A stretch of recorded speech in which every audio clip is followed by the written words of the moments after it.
Hello and welcome back to Student of the Gun Homeroom. I am your favorite professor, Paul Markle. And you saw the title to this video, Shooting the Clown, or What Happens If I Shoot the Clown? Now, you're like, what are you talking about?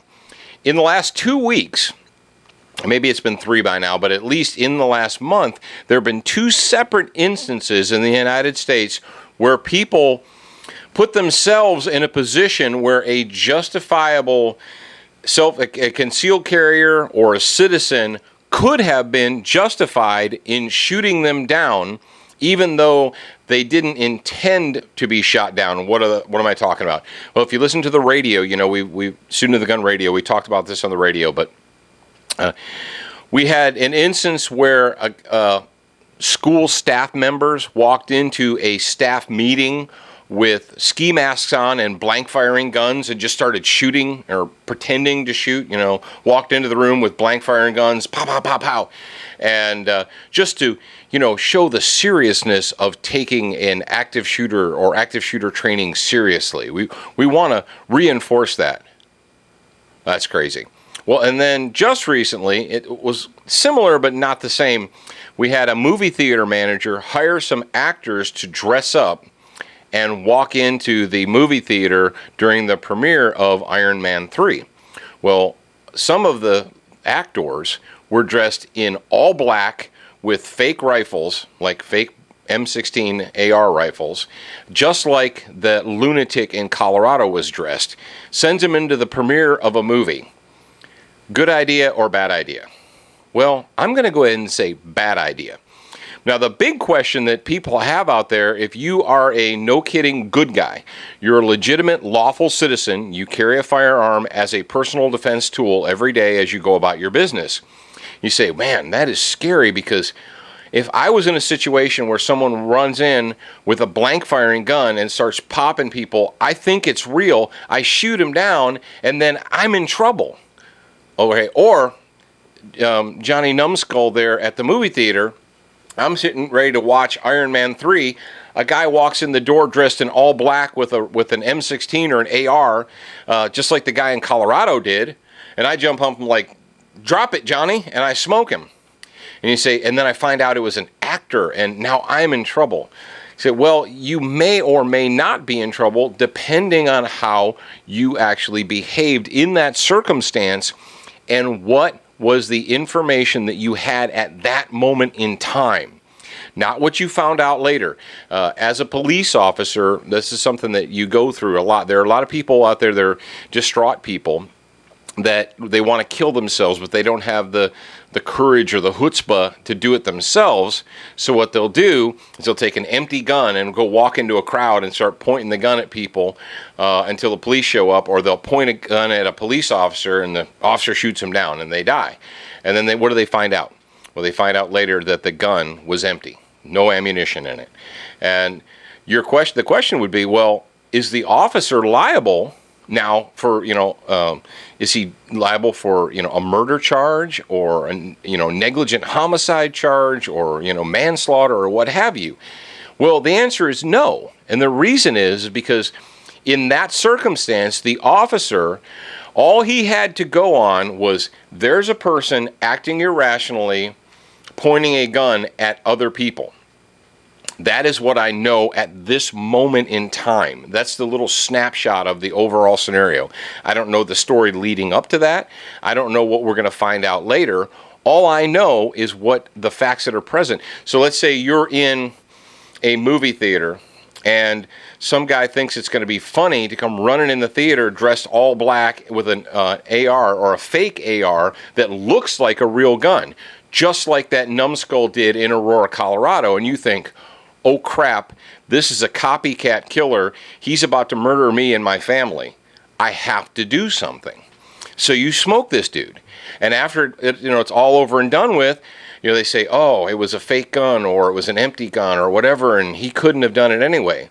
And what you need to understand is you can only be judged by the amount of information that you possessed at that moment in time.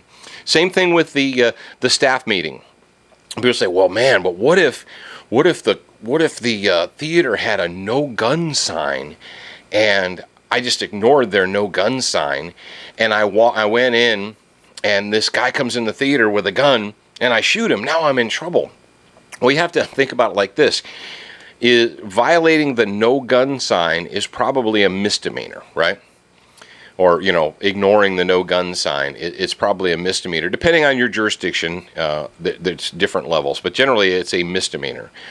If someone comes in and kills your family, it's kind of a serious issue, right?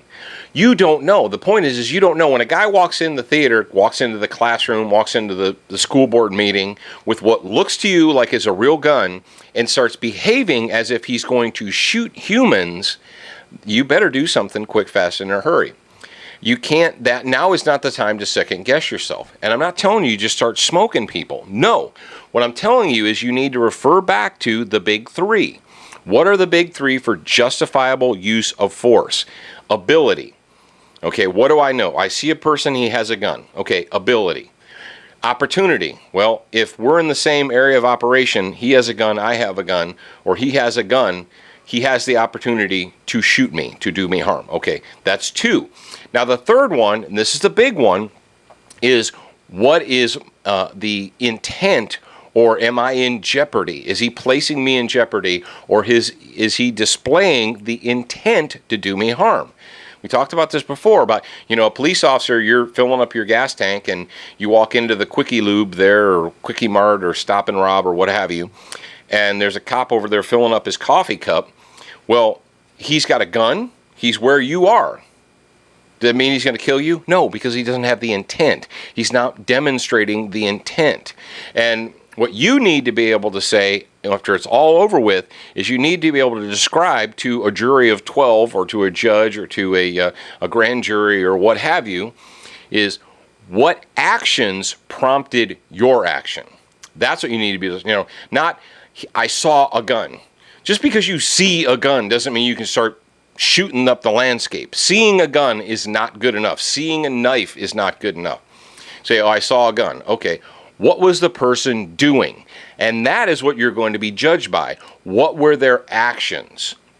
If you have and for instance, the school board issue, let's say there's, a guy who comes into the school board meeting and he's a lawful concealed carry guy, and even though it's technically against the law, or it's a misdemeanor, or what have you, for him to have showed up for the meeting with a gun on him. Let's just play devil's advocate here. And he's in the meeting and they're doing over their stuff, and, Tweedledee and Tweedledum bust in the room with ski masks on and blank firing pistols and start going pop, pop, pop. This guy's like, holy crap, pulls out his gun and smokes that dude. Boom, boom, boom. And they say, oh, you just killed two innocent people that only had blank firing guns. Timeout. What would a reasonable person have thought was happening at that moment? Well, a reasonable person would have thought two people with ski masks walk into a room, they have objects that look like firearms in their hands, and they start engaging and making noise with those guns. I don't have time to go, let me wait and see how this plays out. Is that person dead yet? No. Okay, in a hostile, a deadly force situation, you don't have the time to wait and analyze and think, well, let's just kind of see what happens here. Because the next person that dies could be you. And a lot of people that die in violent assaults are people that hesitated. As a police officer, talk to a vet cop. They'll tell you, after investigating, they're like, well, this person could have saved their own life up to this point, but they just kept, their inaction caused them to expire, or to be beaten to death, or to be hospitalized by us, and when you go back, very rarely does, the guy just jump out of a tree and start hammering on you. There are things that lead up to that, and your action or your inaction can decide whether or not you're going to live, die, go to the hospital, be maimed. So when it comes to shooting these clowns, some guy walks into a building with a blank firing gun and a ski mask on and starts hammering, and that guy gets shot. If he gets shot, he is shot because of his actions. His actions led up to that, and you will be judged by the information that you had in that small little snapshot of time. Not what did we find out afterwards, what was the precursor, what led up to this. You don't know that. What they're going to judge you by, and the only thing that they can legally, by precedent, judge you by is the amount of, and I hate the term reasonable man, but basically they're going to apply the reasonable man test to your actions. Would any other person who was in a similar or identical, actually, situation as you, would they have behaved in a similar fashion? And that is going to be the big test. And if the answer is yeah, anybody on this jury of 12, if they were in a room and a dude walked in with a ski mask and a gun and started shooting, would have thought, this is the end, I'm about to be killed.